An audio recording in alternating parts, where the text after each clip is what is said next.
Recording by Dale Grothman. He wanted, above anything else, to go into space. He had been waiting for it a long time. Earthbound by Lester Del Rey.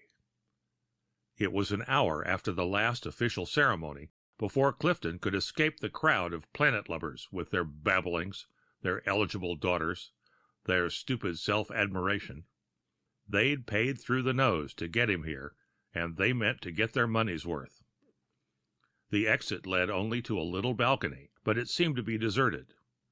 He took a deep breath of the night air, and his eyes moved unconsciously toward the stars. Coming back to Earth had been a mistake, but he'd needed the money.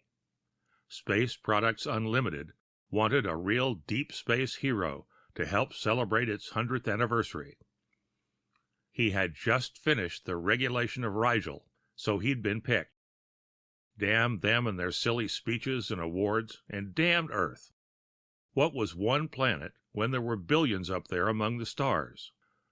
From the other side of a potted plant there was a sigh. Clifton swung his head, then relaxed when he saw the other man was not looking at him. The eyes behind the dark glasses were directed toward the sky. "Aldebaran, Sirius, Deneb, Alpha Centauri," the voice whispered. It was a high-pitched voice with an odd accent, but there was the poetry of ancient yearning in it. He was a small, shriveled old man. His shoulders were bent. A long beard and the dark glasses covered most of his face, but could not entirely conceal the deep wrinkles, even in the moonlight. Clifton felt a sudden touch of pity and moved closer, not quite knowing why. "Didn't I see you on the platform?"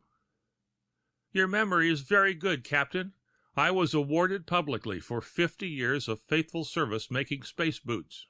Well, I was always a good cobbler, and perhaps my boots helped some men out there."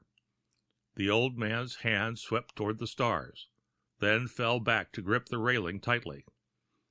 "They gave me a gold watch, though time means nothing to me, and a cheap world cruise ticket, as if there were any spot in the world I could still want to see." He laughed harshly.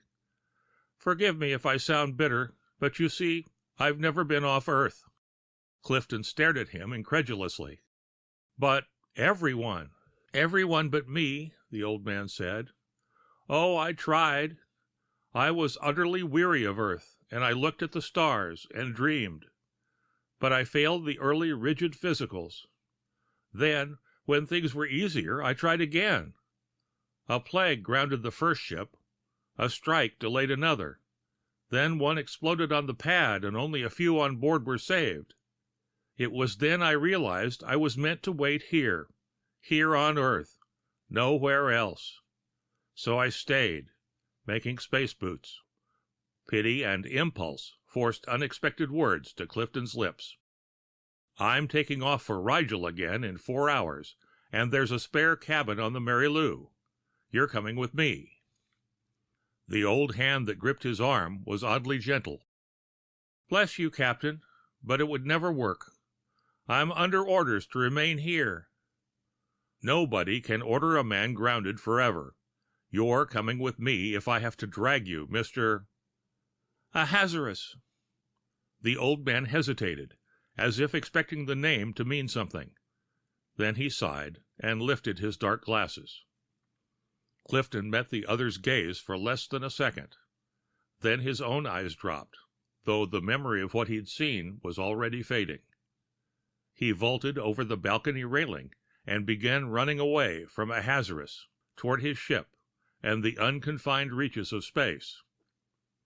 Behind him, the eternal wanderer tarried and waited. The end of Earthbound by Lester Del Rey.